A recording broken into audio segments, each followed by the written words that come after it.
Hi, it's Rachel here. It's still Sunday. I'm having a very video-y sort of day. I've prepared another ephemera pack.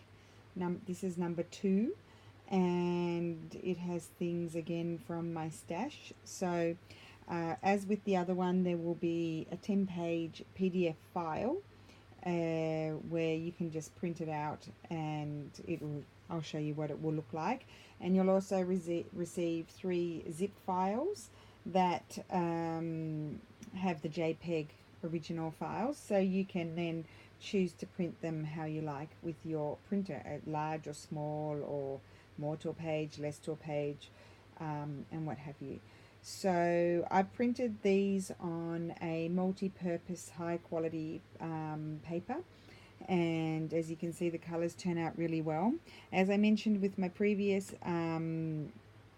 ephemera pack, with my printer, which is an HP, if I open the file when I print, the colors go a little bit more lolly. It happens to me with other PDF files like from Artie Mays and Tsunami Rose, so it must be something to do with my type of printer. But I find if I right click, I don't open the file, but I right click on it and I just hit print, then the colors turn out properly. So these were printed in that way. So I'll just show you what the PDF file looks like, and then I'll show you what you can do with the JPEG files. So this is a very old 1900, a very old little advertisement, a French advertisement, a beautiful antique postcard that I have.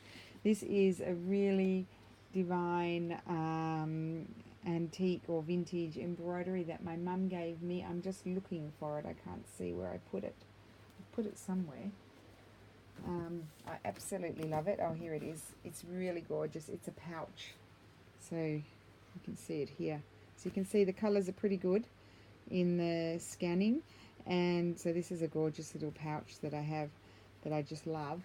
And so I thought I'd scan it. This is very pretty. You can like fold it over a page and have that's on one side and that on the other, or you could even stitch and make a little pocket, so just like the original.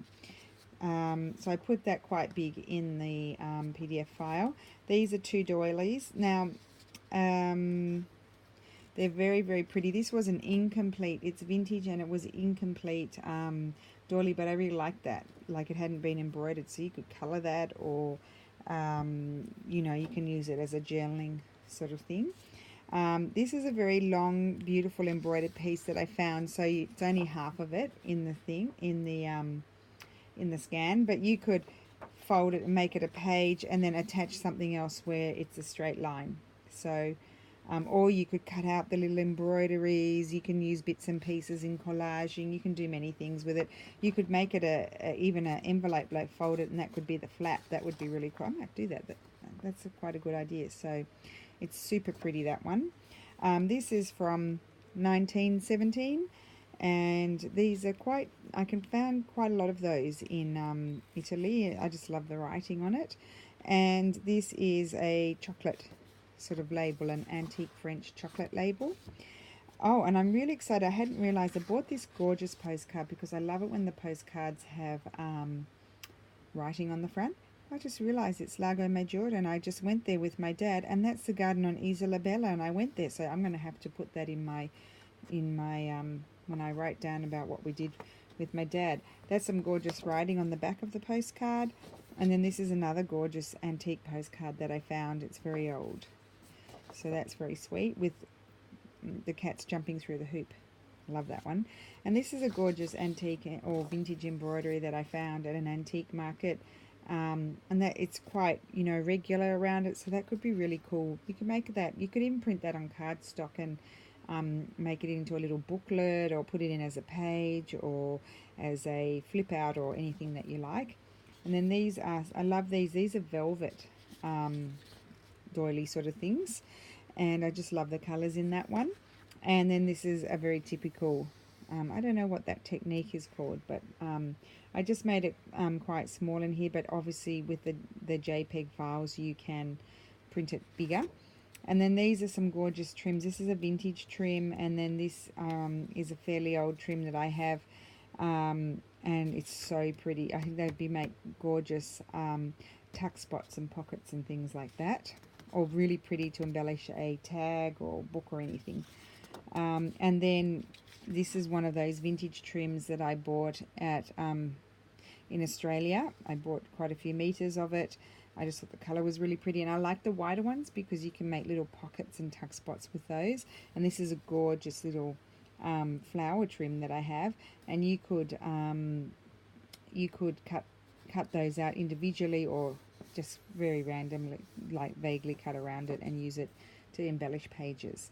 So that's the second pack, and then I printed some just from the JPEG file. So that's a really big one of that other one that was in the PDF, and then I printed a larger version of this, and I quite like these as a, you know, if you cut just around the edge, and they are a page, and you can also write over them as well, so they're really cool. And then that one I printed even bigger than the one in the other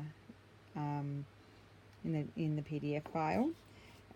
These, I think I printed those slightly bigger than in the PDF file. You obviously could print them even bigger than that, so that, no, they worked out about the same. 2 to a page, they're about the same, but you could print 1 to a page and then it'll be much bigger, or you can even do 4 to a page and they'll be even smaller, and then they can pop into pockets and things. This one turned out pretty much the same. This one I printed smaller just to show you what it can look like. Oh, and that one my printer sucked through 2 pages, so it went off the edge, but I'm not going to throw it out because you can use that.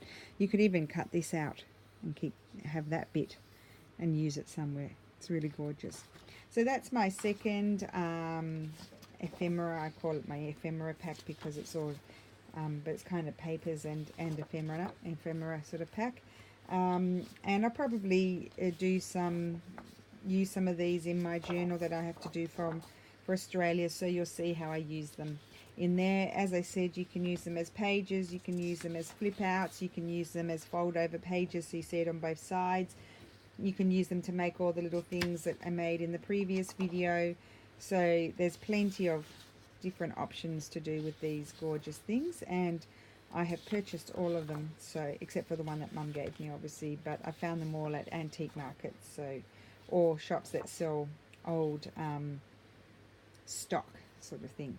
So I hope everybody's well. That's a short video. My other videos were much longer. I have quite a list of things that I'll be filming over the next few days, so stay tuned. Have a great Sunday. Bye.